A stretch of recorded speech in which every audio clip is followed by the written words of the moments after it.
El café de Diario 55 con Félix Danilo Díaz, es el presidente del Colegio de Economistas Dominicanos Filial Santiago. Están de celebración en el día de hoy. Vamos a saber qué tienen para esta fecha. Buenos días, don Félix. Y, ¿Cómo está usted? y felicidades. Sí. Gracias, gracias. Nos sentimos muy alegres de compartir con ustedes de nuevo y estamos a su disposición. Fue un decreto del expresidente Antonio Guzmán Fernández, Sí. el Día del Economista. Fíjate que el Día del Economista surgió en el 1967. El colegio. El colegio, el colegio surgió en 1967, el Colegio de Economistas. ¿Como colegio? Como colegio. Como colegio. Como colegio. Y fue en el 1970 cuando por un decreto fue incorporado. O sea que ya tenemos alrededor de 57 años de existencia. Y ha ido evolucionando a través del tiempo. Ustedes saben que los economistas no tienen como un espacio definido de dónde van a ir a buscar un empleo. Generalmente el gobierno es el mayor empleador de los economistas. Pero se ha ido evolucionando y realmente hemos ido progresando. Y se desempeñan en otras funciones, el economista. Se desempeñan en otras funciones. En la docencia. En la docencia. También emprendimientos. Emprendimiento, en los bancos, asesoría. Sí. Todas esas cosas lo hacemos los economistas aquí en nuestro país. ¿Y cómo está? A veces nosotros los que nos movemos en el plano educativo nos preocupamos por la matrícula. Hay en las universidades, ustedes saben qué cantidad de estudiantes o cuántas universidades ofrecen la carrera de economía, porque como que no es muy común verla en los PENSA de las universidades. Sí. Fíjate, la carrera de economía ha bajado enormemente. INTEC, UAS, creo que apenas son las que tienen todavía la carrera de economista. Pero solo dos. Aquí hay más de 50 instituciones de educación superior. Entonces, algo que es curioso, tú vas a un evento de economistas y tú ves que la mayoría de los economistas somos personas prácticamente rondando de los 60 años para arriba, 50 años para arriba. Tú no ves gente joven relativamente. ¿Y a qué conclusión nos conduce esa situación? Bueno, yo creo que una de las cosas que lleva a esa situación es el mercado de trabajo. Tú ves, por ejemplo, el caso de los contadores.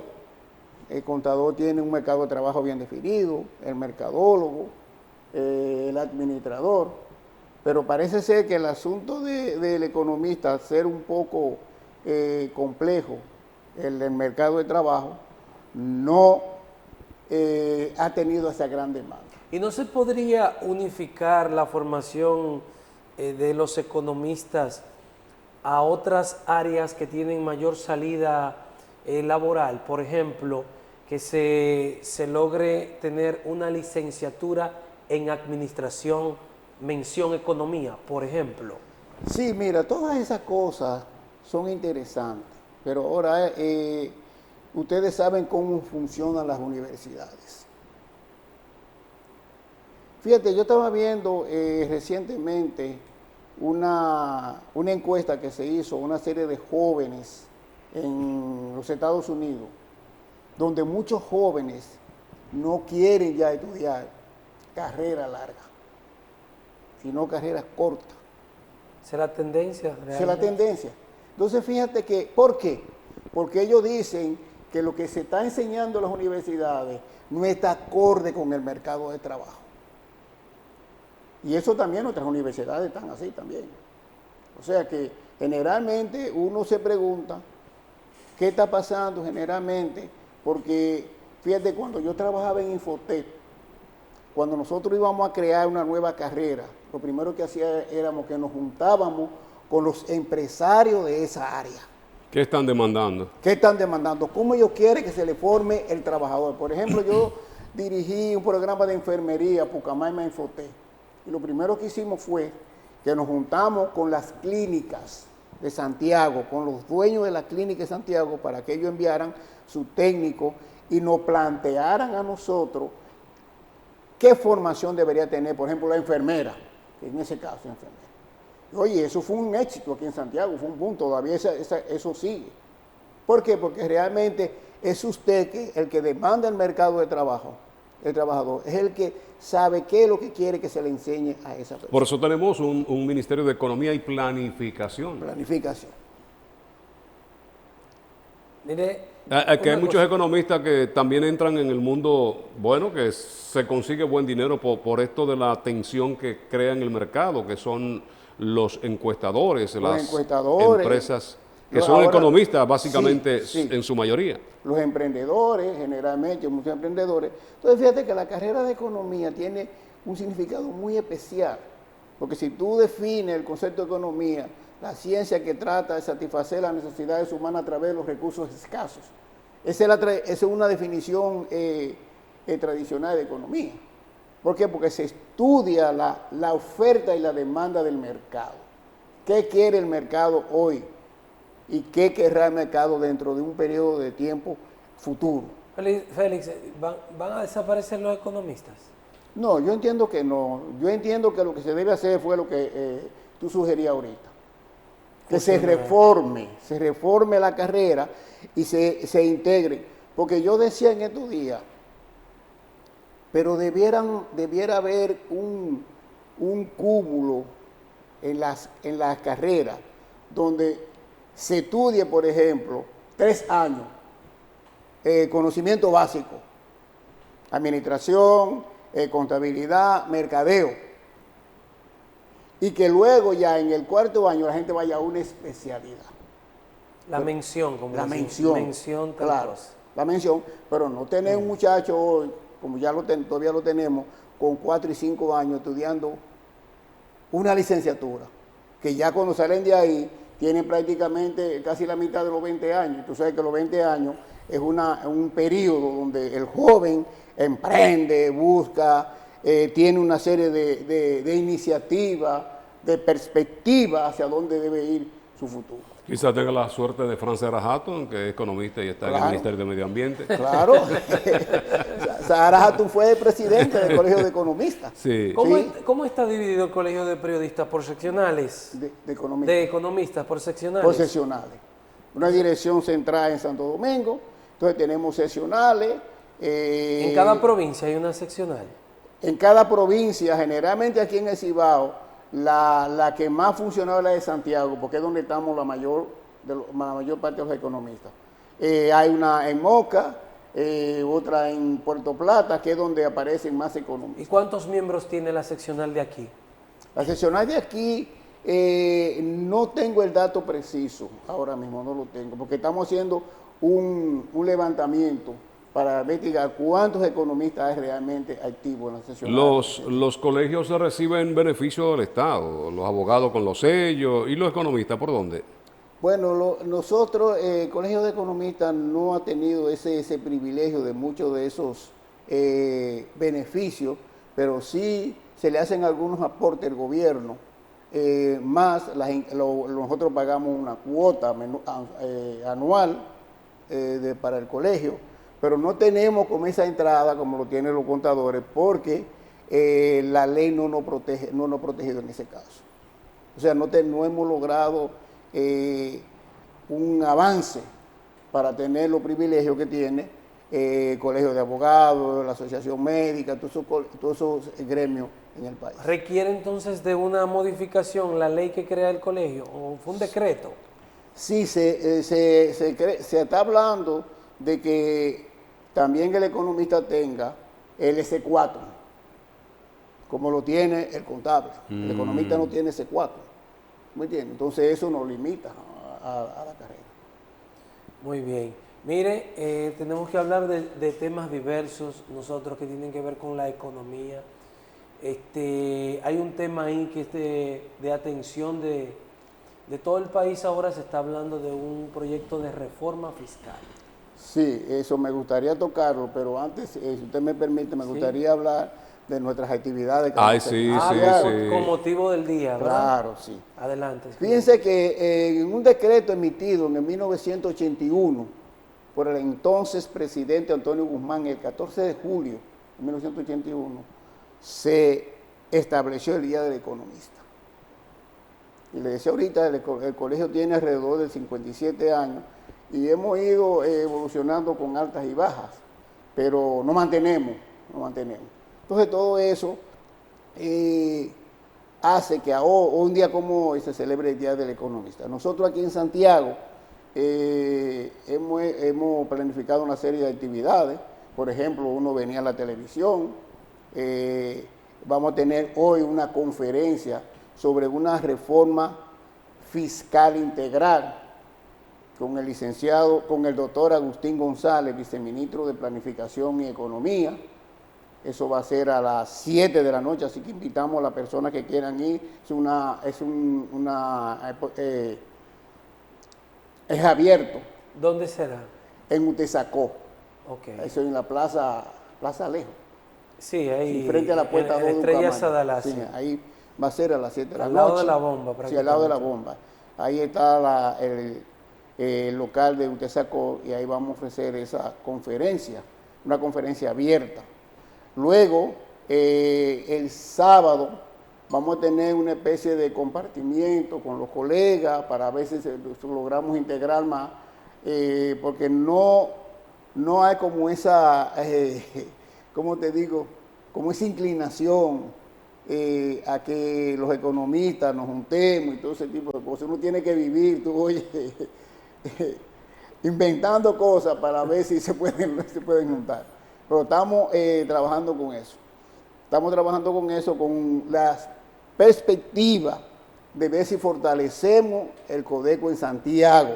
Porque ustedes saben que Santiago es la metrópoli de Cibao. Entonces, lo que queremos es ver cómo podemos fortalecer el Codeco en Santiago y vamos a seguir trabajando con eso para expandir.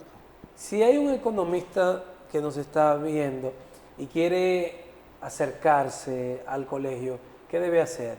No, se puede comunicar con la directiva del colegio. ¿Cómo? Inscribirse, bueno, llamando a la directiva. Nosotros tenemos un chat donde se llaman algunos economistas, interactúan a veces con nosotros invitamos a las reuniones, nosotros tenemos una reunión mensual. ¿Dónde? Donde nos juntamos ahí en Utesacó, en el lugar de Utesacó. Ahí nos juntamos. ¿Cuáles días se reúnen ahí? Los miércoles. Estamos reuniéndonos los martes ahora. ¿Qué martes? ¿Cualquier martes del mes? No, el último martes del mes. El último martes del mes. Sí, ahí nos juntamos. Una persona que se quiere integrar pueda ir a esa reunión. A esa reunión. ¿Ustedes tienen redes sociales? ¿Plataformas sociales? Si lo buscamos en este aparatico ahí, ¿encontramos alguna información de ustedes? Sí, aparece. Por ejemplo, en los chats tenemos el chat del Colegio de Economistas de Santiago. Sí, pero para llegar al chat hay que conocer el número. Claro. Yo no lo conozco, ni Lenin tampoco, y yo sé que muchos amigos ¿No tienen tampoco. Facebook, ni Instagram, ni Twitter? No. No. Estamos trabajando con eso, pero todavía no hemos podido involucrar todo eso. Hay que hacerlo, Sí, Félix. lo tenemos que hacer. Sí, hay que dar ese salto porque mire, hoy día lo que no está en las redes sociales parece que no existe. Cuando Fran me dice, vamos por ahí a comer algo en un restaurante nuevo, yo lo primero que hago es entrar a las redes sociales a ver el restaurante. Claro. Si no hay nada de ese restaurante o no han actualizado hace mucho tiempo, uno dice, eso parece que está cerrado. Nosotros tenemos... Es una exigencia de estos tiempos. Sí, hay, por ejemplo, aquí economistas de Santiago, hay 2 o 3 grupos que están en redes, pero hay una apatía generalmente con eso, que es lo que tenemos. Eso podría ayudar también a acercar mucha gente y a encontrar al colegio la creación de las cuentas en redes sociales. Y fíjate que somos tan pocos, vamos a decir así. Nosotros nos conocemos casi todos aquí. Ya. Y tenemos comunicaciones. Ahí está Radamés García. Radamés García. Radamés fue de los presidentes aquí del colegio. Sí. Leonardo Valverde, que fue también, yo estuve en la directiva una vez con Leonardo Valverde. Braulio Rodríguez, Agustín González. Nos conocemos casi todos. Mire, a la población en sentido general le preocupa todos estos préstamos que hace el gobierno y vimos ahora 285 millones más, ayer 200. Ustedes como economistas, ¿cómo ustedes ven el panorama? Nosotros estamos en capacidad para cumplir con esos préstamos. Mira, Yo le decía el otro día a una persona, ¿cuál es el problema de los préstamos? ¿Los préstamos son buenos o son malos? No. Va a depender para qué tú coges el préstamo. Eso es lo primero. Y fíjate que todos los grandes empresarios, todos los negocios, todo el que quiere emprender coge dinero prestado. Aunque tenga dinero en el bolsillo. Aunque tenga dinero en el Es bolsillo. cierto. Eso lo hacen. ¿Por qué? Porque tú, el dinero prestado te va a garantizar, ese dinero en el bolsillo tú lo perdiste, te quedaste sin nada. Entonces, nosotros tenemos lo que se llaman los organismos financieros internacionales. Los organismos financieros internacionales te van diciendo, si tú estás cumpliendo con pagando la cuota que tú tienes que pagar de esos préstamos, los gobiernos te siguen prestando. Mira, la deuda que tiene el mundo hoy día, la deuda global de los países, eso es inmenso, porque después del COVID todo el mundo comenzó a coger prestado en el periodo de COVID. Entonces, esos préstamos han seguido subiendo y tú ves el caso de los Estados Unidos, que es una de las sociedades más endeudadas del mundo. Entonces, todo eso, mientras usted puede pagar la calificadora de riesgo, hay una serie de calificadoras de riesgo que te dicen a ti, no, espérese, usted no puede seguir prestando. Pero fíjate, nosotros emitimos bonos, el país emite bonos, y esos bonos se venden de una vez. ¿Qué significa eso? Que el país tiene una buena, un buen comportamiento económico, porque tú no vas a comprar un bono de un país o de una institución que no te garantice que tú vas a recuperar ese dinero. Entonces, el asunto de la deuda, yo entiendo que lo que hay que tener cuidado con la deuda es que cuando tú coges deuda, cuando tú haces deuda para pagar deuda, eso es un problema. Pero cuando tú coges deuda para invertirla en la sociedad, eso se paga, eso se paga. Fíjate que el único país que ha tenido en América Latina grandes problemas ha sido Argentina por el desastre económico que tiene Argentina, que es penoso, porque ustedes saben que Argentina fue uno de los países élite económicamente en muchos años atrás. Pero y Puerto Rico, que es un caso que tenemos aquí muy cercano, se dice que gran parte de la debacle ha venido por el nivel de endeudamiento que superó más de un 60% su PIB. ¿No, Sí. ¿No nos estaríamos nosotros encaminando por ese camino también? No. Fíjate que nuestro Producto Bruto Interno está sobre los 112,000 millones de pesos al año, de dólares al año. ¿Y cuánto está comprometido con deuda de ese? Alrededor de un 44 y pico %. Algunos economistas como José Herrera dicen que supera el 50%. Bueno, yo te voy a decir algo. Porque no solo la deuda externa, Sí. miden también la deuda interna. Pero yo te voy a decir algo. Uno siempre tiene que seguir lo que dice el Banco Central. Porque el Banco Central es el órgano que se encarga de todas esas actividades. La gente dice muchísimas cosas. Tú ves ahora mismo con el caso de Donald Trump, se están diciendo muchísimas cosas. ¿Tú me entiendes? O sea que a veces uno tiene que, lo más importante es tú coger. Pero igual, quedémonos con el 44, 45%. Eso es prácticamente la mitad de lo que producimos está comprometido con deuda. Sí, pero si tú puedes pagarla no importa. El asunto es que tú puedas pagarla. Tú como empresario dices, bueno, yo tengo una deuda altísima, pero yo puedo pagarla. Pero un gobierno que se ve ahogado precisamente por esto, que ahora se habla de una reforma fiscal. Entonces a eso vamos, sobre el asunto de la reforma fiscal. Miren, se ha creado, yo voy a utilizar esta palabra, se ha satanizado el asunto de la reforma fiscal. Hace más de 4.000 años, en la Mesopotamia, un pueblo, una ciudad llamada Sumaria, tuvo una guerra que duró años, casi 100 años, una de las guerras más largas del mundo. Al surgir esa guerra, ¿qué pasó con los impuestos? Los impuestos subieron. Y el gobierno tuvo que buscar, los reyes en esa época tuvieron que buscar dinero del pueblo. Y la guerra continuó. Cuando la guerra terminó casi a los 100 años, el país comenzó otra vez a respirar. Pero ¿qué pasa? Que el cúmulo de impuestos que se crearon en esa época fue demasiado grande. La sociedad no podía respirar. Entonces, un nuevo rey que surgió creó la primera reforma fiscal tributaria en el mundo que se conoce en la sociedad. Lo crearon ellos. Y esa reforma fiscal tuvo dos ejes: los ingresos y los gastos, que son los dos ejes fundamentales de la reforma fiscal. Entonces, ¿qué hicieron ellos? Ellos comenzaron primero a bajar los impuestos. Y le digo esto para que sirva de referencia, porque la gente cree que la reforma fiscal es aumentar impuestos. ¿Qué hizo ellos? Comenzaron a bajar los impuestos. Bajaron el impuesto de los oráculos. Ustedes saben que en esa época los oráculos eran famosos. Es como casi la red de ahora, los oráculos. Bajaron los impuestos de los entierros, que eran altísimos, de los matrimonios. Bajaron los impuestos al divorcio. Todos esos impuestos ellos comenzaron a reducirlos hasta un 50%. ¿Qué produjo eso entonces? Eso produjo un crecimiento de los ingresos.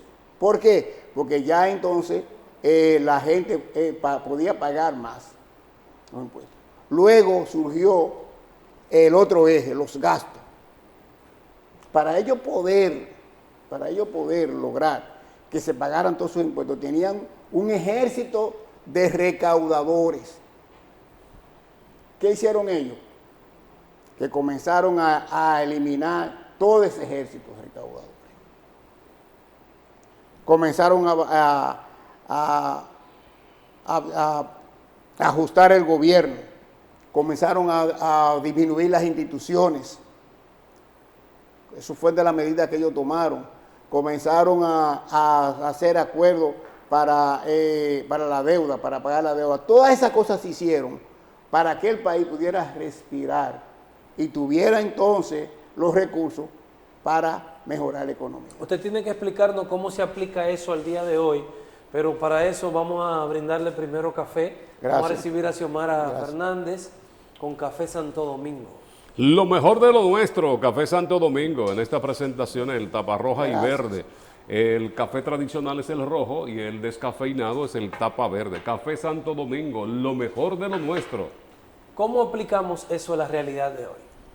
Bueno, fíjate, lo primero que tenemos que ver es que la República Dominicana tiene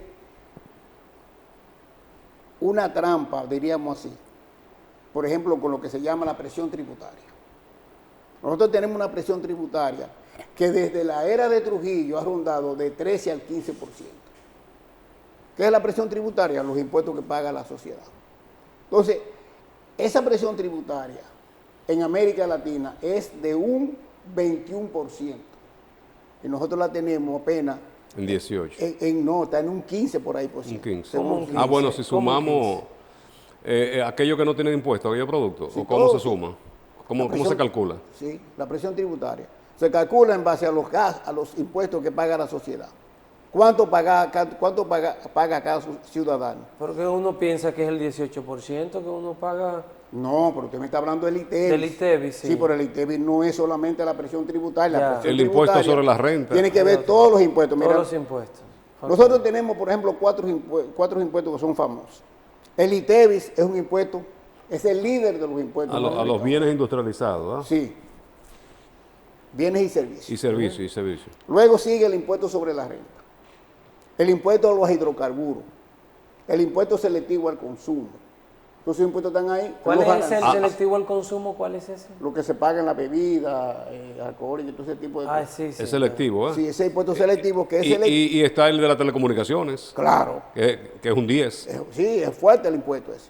¿Tú me entiendes? Entonces, fíjate que el impuesto selectivo al consumo surge con la idea de que las personas no consuman tanto ese bien. Por ejemplo, el caso de las bebidas alcohólicas. Ok. Entonces, esos impuestos son todo en conjunto lo que forman las recaudaciones del gobierno. ¿Y de cuánto es el impuesto selectivo al consumo? El impuesto selectivo al consumo creo que anda entre un entre un 20 y pico por ciento. No, Es el más alto. No. ¿Cuál es el más alto que pagamos? Que ahí están las bebidas Bueno, alcohólicas. ¿El de? El ITEVI es un impuesto, el impuesto no es, el ITEVI no es que es tan alto, pero es un impuesto demasiado fuerte, porque lo Se paga paga todo. a muchos. Que ese es el impuesto base. Ya los selectivos tienen otros impuestos sobre ese. Sí, fíjate que el ITEVI se paga, aporta alrededor del 35% a los ingresos Del Estado. Pero el ITEVI tiene una evasión de un 43%. Mira qué contradicción es. Que el impuesto sobre la renta usted lo paga dependiendo del monto que usted percibe. Eso tiene también sus escalas. Claro, tiene sus escalas. Entonces, ¿qué pasa? El impuesto sobre la renta tiene una evasión de un 62% ¿El impuesto? sobre la renta. Una evasión de un 62%. Pero aquí se hablaba de un 40 y pico por ciento. Se hablaba de un 40 y algo por ciento. No. El impuesto sobre... De evasión Mira, fiscal. La evasión... Esa es la general. La general. evasión fiscal tiene dos grandes problemas. Tiene la evasión fiscal, tiene lo que se llama la elusión fiscal. ¿La? Elusión. La elusión. Que es aquello uso de los beneficios de la empresa que tú utilizas, pero no lo utilizas de manera ilegal. Tú dices, yo voy a formar una ONG, y si tú tienes que pagarle al fisco, tienes que pagarle, qué sé yo, 100 millones de pesos, tú dices que de esos 100 millones de pesos tú vas a utilizar 20 millones en la creación de una ONG. O la establece en Panamá. O lo establece en Panamá. Y ya tú no tienes que pagarle ese dinero al Estado Dominicano. Claro, ¿tú me entiendes? Porque tu empresa, aunque opera aquí, es de Panamá. Claro. ¿Verdad? De ahí los Panama Papers. Sí. Entonces, esos dos ejes afectan porque tú buscas la forma de cómo tú evadir los impuestos y cómo tú pagar menos impuestos. Dicen que las empresas de la familia del presidente de la República eluden impuestos. Yo no te puedo decir porque no tengo conocimiento de eso, pero sí te digo que aquí hay un gran problema generalmente con eso. Ustedes vieron ahora la publicación que se hizo de los 600 y pico millones que deben las empresas que no pagan en EDS, que no pagan la energía. Entonces, ¿cómo se explica? ¿Cómo se explica que aquí hay una deuda tan grande? Empresa, oyeron un canal cuyo nombre no debo mencionar, que debía una cantidad de millones de pesos. Entonces, volviendo al caso, ¿cuál es el problema de la reforma? ¿Por qué se habla de una reforma integral? ¿Por qué se habla de todo eso?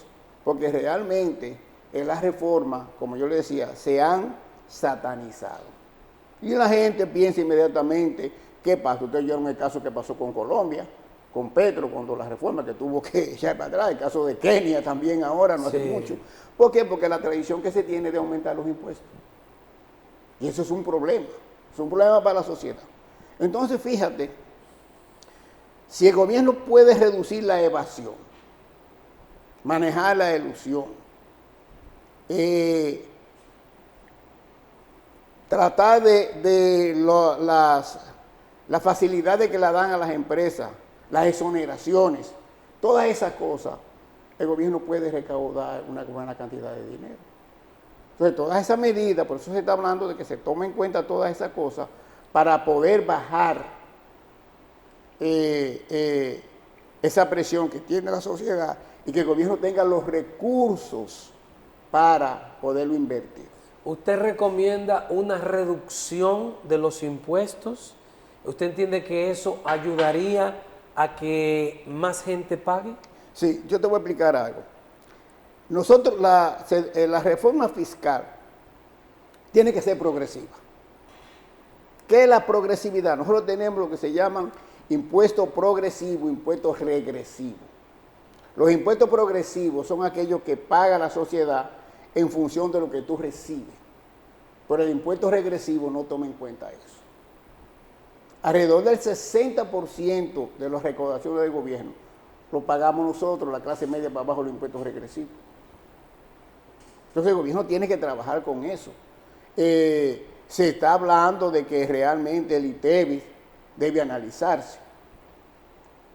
Hay personas que plantean que se baje a un 16%.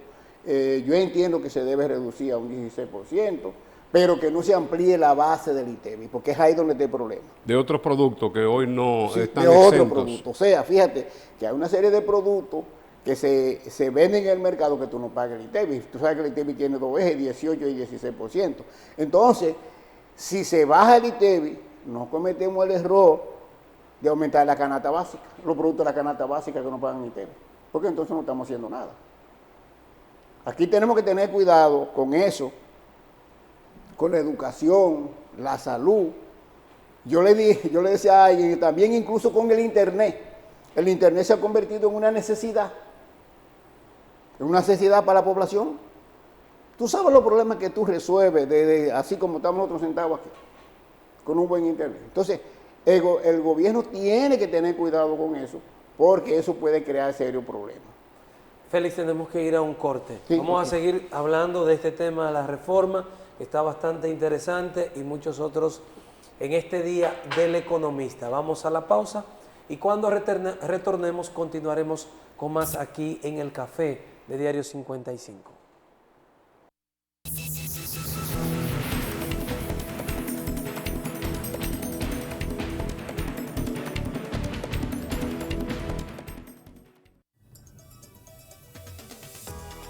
Para poder crear momentos únicos y empezar una historia juntos. Vivir la adrenalina del momento. y conocer nuevos horizontes. Convertir tu gran sueño en una realidad. Y sobre todo de atesorar los pequeños detalles de la vida.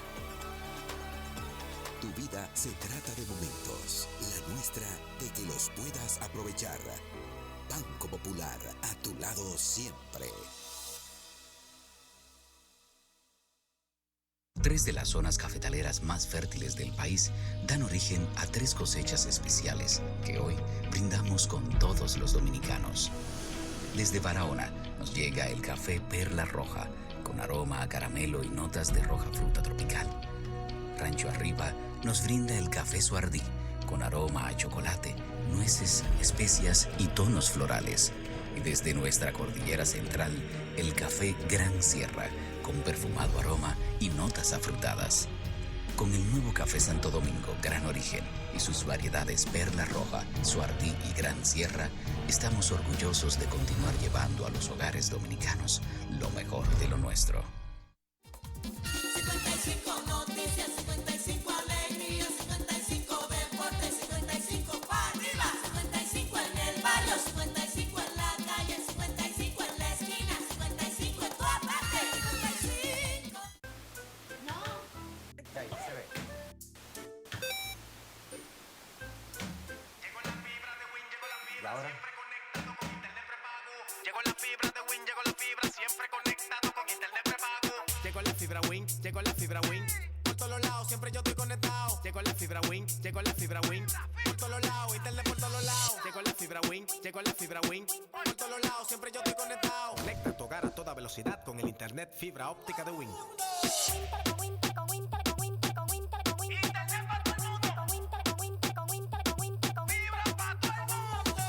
Llegó la fibra, llegó la fibra, llegó la fibra, llegó la fibra, llegó la fibra, llegó la fibra, llegó la fibra. Llama al 809-200-3000. Solicita tu internet por fibra de Win con más de 300 canales de televisión gratis. Win, conecta tu vida.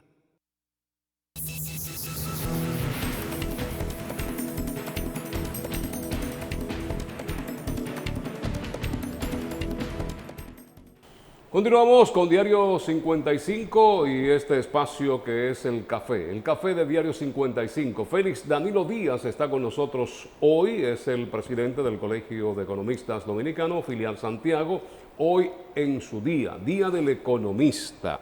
Félix, hablando precisamente de las recaudaciones, ¿entiende usted de que debe eficientizar el Estado Dominicano a través de la DGI? El que no haya tanta evasión de impuestos en el día de hoy, cómo hacerlo, se puede trabajar por ahí para compensar por lo menos en esta reforma fiscal que se piensa hacer. Sí, fíjate, los impuestos por naturaleza son odiosos en el mundo. La gente no le gusta los impuestos. Impuestos. Los impuestos porque tiene su nombre. Imposiciones. Imposición. Las dos cosas seguras en el mundo, la Claro. muerte y los impuestos, Claro. son ¿Tú me odiosas. Entonces, ¿qué pasa con todo eso? Yo le decía ayer a un amigo que estábamos hablando, digo, mira, el Estado, el gobierno, vamos a hablar del gobierno específicamente, el gobierno, Que es el administrador del Estado. sí, con toda la tecnología que tenemos hoy día, tiene que crear un equipo de técnicos. Porque hoy con la tecnología, tú te vas ahora mismo a los Estados Unidos y hace un gasto y eso se refleja de una vez. ¿Tú me entiendes? Además, la estructura de los impuestos aquí es muy compleja. O sea, tiene muchas aristas. Eso debería simplificarse, porque cuando las cosas son más simplificadas, la gente cumple más fácil con eso. O sea, simplificarse, porque es que tiene demasiadas cosas esos impuestos. Otra cosa, el gobierno tiene que ganarse también la credibilidad en la población. Que esos impuestos que tú pagas se regresen. ¿Tú me entiendes? Tú lo vas a pagar, aunque sea quizá no de buena manera, pero lo pagas. Pero tú te das cuenta que tú andas en una calle bien asfaltada. Tu vehículo se va a proteger, la seguridad, todo ese tipo de cosas.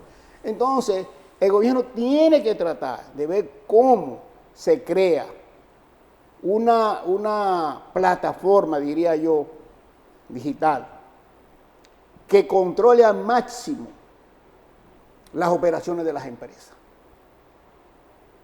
¿Por qué? Porque realmente las exenciones, por ejemplo, las exenciones es un foco de evasión. Porque tú lo mezclas todos los asuntos. El problema de las ayudas sociales. Ustedes ven todo lo que pasa generalmente con el asunto de la tarjeta y todo ese tipo de cosas. Entonces, todas esas cosas yo creo que tiene que el gobierno que controlarlas y tener toda una herramienta que sepa qué se está haciendo con esos recursos. Porque el dinero se escapa fácilmente. Y la gente, ustedes saben que así como hay especialistas con capacidad para manejar todo eso, también están los especialistas del mal. Entonces vamos a trabajar con eso para que el gobierno pueda tener un control, porque no se justifica que haya tanta evasión, tanta incapacidad en la sociedad. Y no deben los gobiernos también poner de su parte. Nosotros hemos hablado constantemente en la calidad del gasto, Sí. pero también de los privilegios que tienen muchos. Sí, todos esos privilegios hacen daño, porque ustedes vieron ayer, no sé si ustedes vieron ahora el reporte de, escúcheme que le mencioné de Alicia Ortega, De los barrilitos. sobre barrilito. Señores, ¿cómo va a ser que tú vas a utilizar los recursos del Estado de una manera que tú puedas hacer con eso lo que te dé la santa voluntad? Lo que nada nos cuesta, hagámosle fiesta. ¿Tú me entiendes? Que tú puedes coger y no tienes ni que, según yo todavía, no tienes ni que reportar en qué tú gastaste ese dinero. No tiene soporte. No tiene soporte, en dinero del pueblo. Cuando tú ves que generalmente tenemos problemas a veces de carencia del agua, tenemos el problema de los apagones. Yo decía los otros días que esa es otra cosa, que el gobierno tiene que trabajarla, el asunto del déficit de la energía. Señores, yo llegué aquí en el 1967 de un pueblecito de un campo de Puerto Plata. Y desde que yo llegué aquí hasta ahora estoy viendo los apagones. ¿Tú me entiendes? La carencia de agua. Entonces, todas esas cosas el gobierno tiene que enfrentarlas. Tiene que enfrentarlas, no hablar, no enfrentarlas. ¿Por qué? Porque realmente las sociedades tienen que hacer uso de sus recursos humanos, sus recursos financieros, sus recursos tecnológicos, para poder hacer que las cosas rindan en la sociedad. Félix, ¿se puede reducir el Estado? Un país que está en crecimiento, ¿hay forma de que podamos reducir la estructura del Estado, de las instituciones del gobierno? Claro, en Sumaria, eso fue una de las cosas que se hizo. Se redujo ¿Y cómo lo podríamos hacer hoy en la realidad dominicana? ¿Qué cosas, qué acciones podríamos implementar? Bueno, por ejemplo, fíjate que para eso deben hacerse estudios donde se evalúen todas esas situaciones y ver entonces, ahorita hablábamos de la carrera. Yo soy de lo que digo, ¿por qué tú tienes que tener un ministerio de la juventud? Un ministerio de la mujer. Cuando debería existir un solo ministerio, el ministerio de la familia. Que se unificado. ¿Tú me entiendes? Unificarlo. O sea, y que se utilice la cantidad de personas, porque se ha tenido la creencia de que el gobierno debe ser el mayor empleador de la sociedad, y eso no debe ser así. El clientelismo. Claro, el clientelismo político. El gobierno debe ser el facilitador para formar los recursos de la sociedad, para que tú como empresario tengas el trabajador. Señores, aquí hay demanda, poca oferta de personas especializadas, y ustedes ven que llegan extranjeros a trabajar aquí. Y tú sabes los jóvenes, los llamados ninis que andan en la calle, y eso no se resuelve. Es crear riqueza a través de las empresas privadas, Claro. fuentes de empleos. ¿Tú me entiendes? Entonces, esa es la función del gobierno. No está creando empleo, ganando botella y cosas de eso. No. ¿Se deberían unificar los ministerios de educación? Yo entiendo que deben, porque ¿para qué tener todo eso? Uno superior, el otro... Sí.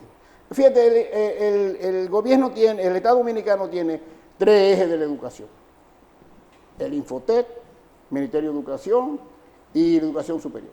¿Por qué existe esos 3? No debe existir esos 3. Yo meto hasta cultura ahí. Hasta cultura lo metería yo. Se ahí. podría meter Todo ahí, eso sí. pueden unificarse. Claro. Todo eso puede unificarse. Mira, países como Brasil tienen menos ministerios que nosotros.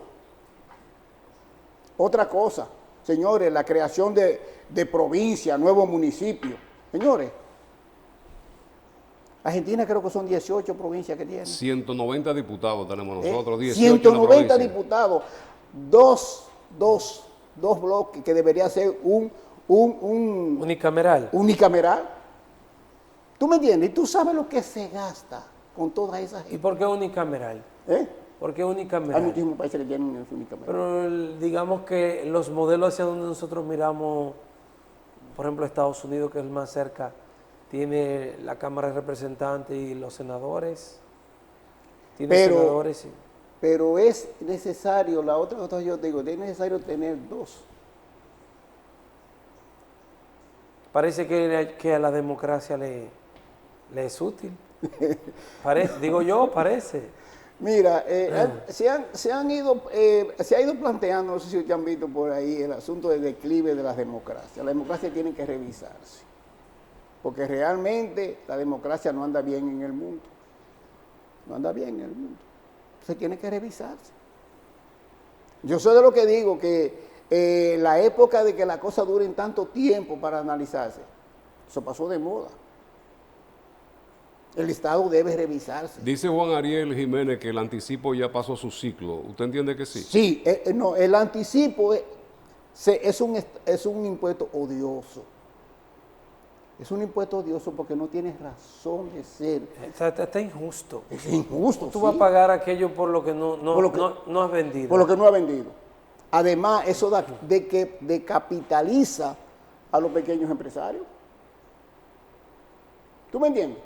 Entonces, ¿por qué? Porque si se hizo quizá en una manera, una de las cosas que dicen que era para evitar que la evasión de los impuestos. ¿Y qué ha hecho eso? Nada. Entonces, eso es injusto completamente. Eso es injusto.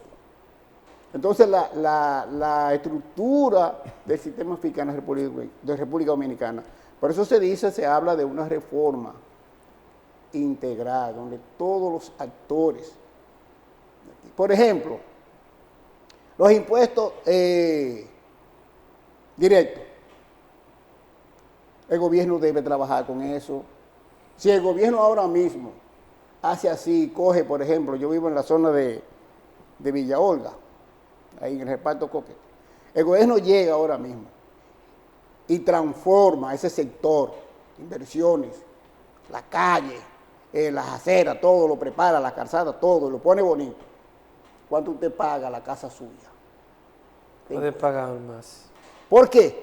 Porque la casa tuya que costaba antes, con todo lo hoyo que había, 10 millones, ahora va a costar 15 o 20 millones. Fíjate que todas esas inversiones que hace el gobierno no revisa esas cosas. Por eso se habla de que la reforma fiscal debe ser progresiva, porque los impuestos progresivos los va a pagar el que más tiene, el que más recibe. Y son cosas que realmente yo entiendo que no son difíciles de hacer, solamente es un problema de voluntad. Esperemos que este gobierno se empantalone y pueda hacer eso. Fíjate, el código penal. ¿Tú sabes la importancia que tiene un código penal para una sociedad? Yo digo que después de la Constitución de la República es una de las leyes que requiere una sociedad, el código penal. Sin embargo, eso tiene 20 y pico de años y todavía están. Yo dudo de que lo aprueben en esta legislatura. Dudo que lo aprueben.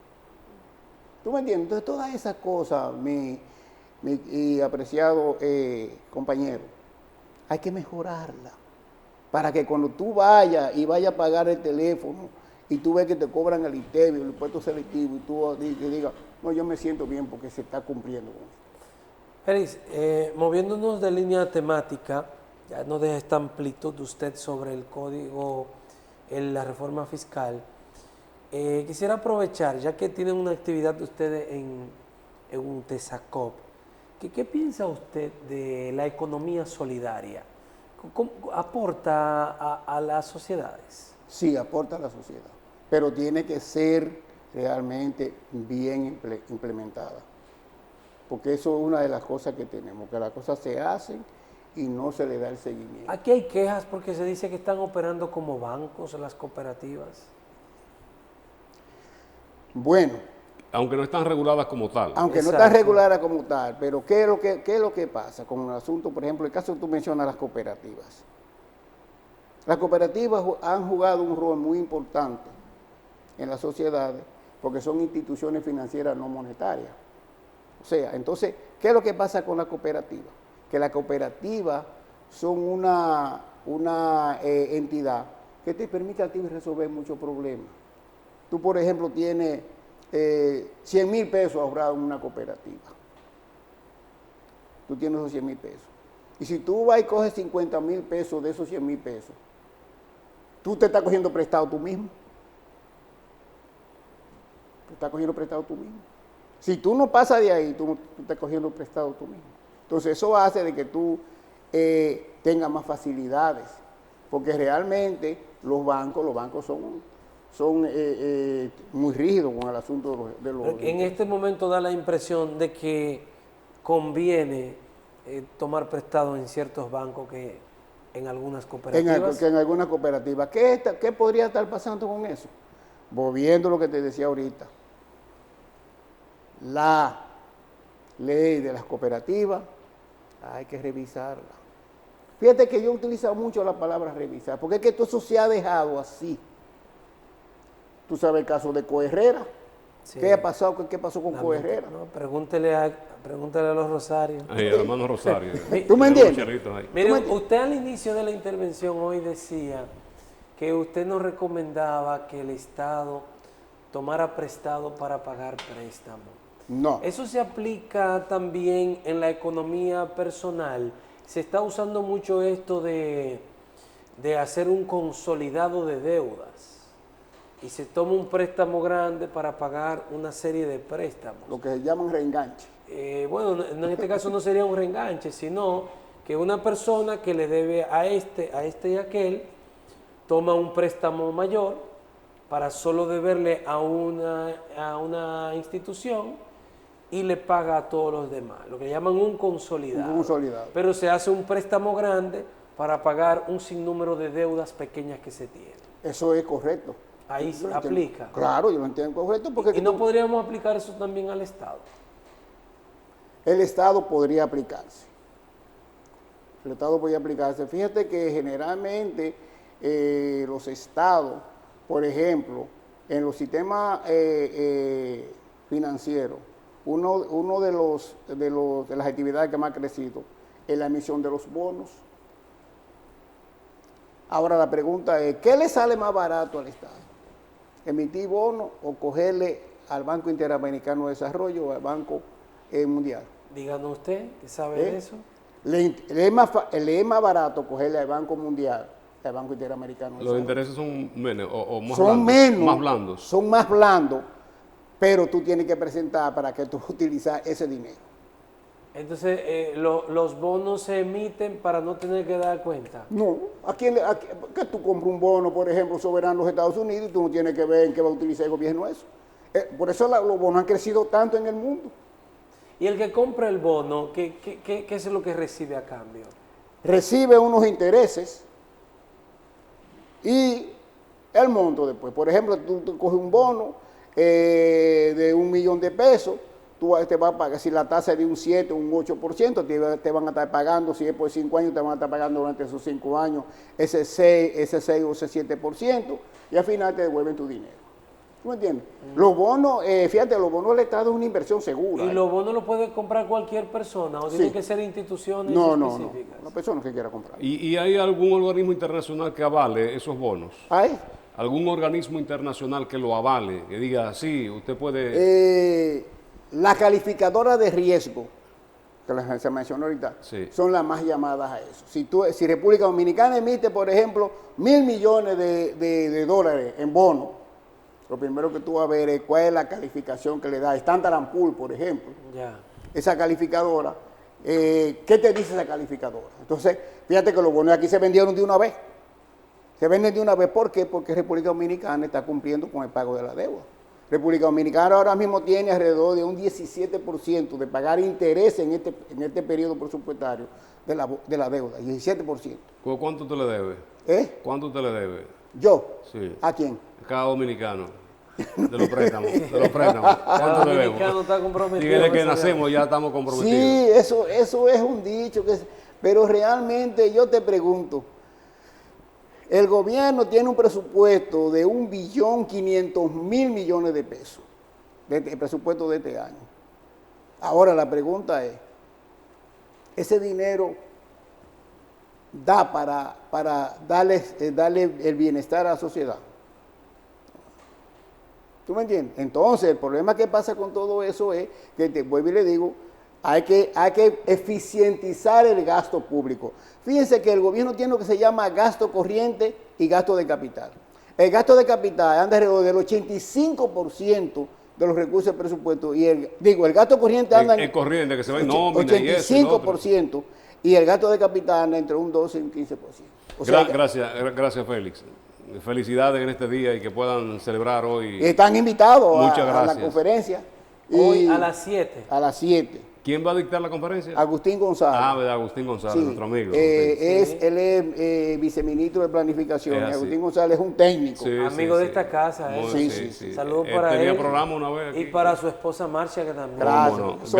Yo soy muy amigo Félix. de ellos. Sí. Gracias a ustedes. Félix Danilo Díaz. Y No, quédeseme ahí todavía. Quédeseme ahí. Vamos a despedir de sentadito ok, ahí ok. y terminamos el café aquí ahora. no, está bien. Sí. Gracias, Félix Danilo Díaz, por acompañarnos en esta mañana del café de Diario 55, el presidente del Colegio de Economistas Dominicanos Filial Santiago. Con él conversamos. Gracias por la sintonía. Félix ha estado con nosotros y nosotros pues agradecidos de todos ustedes que nos acompañen como cada mañana. Mañana viernes cerramos la semana.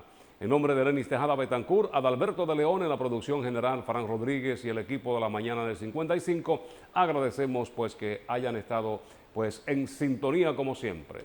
Hasta mañana.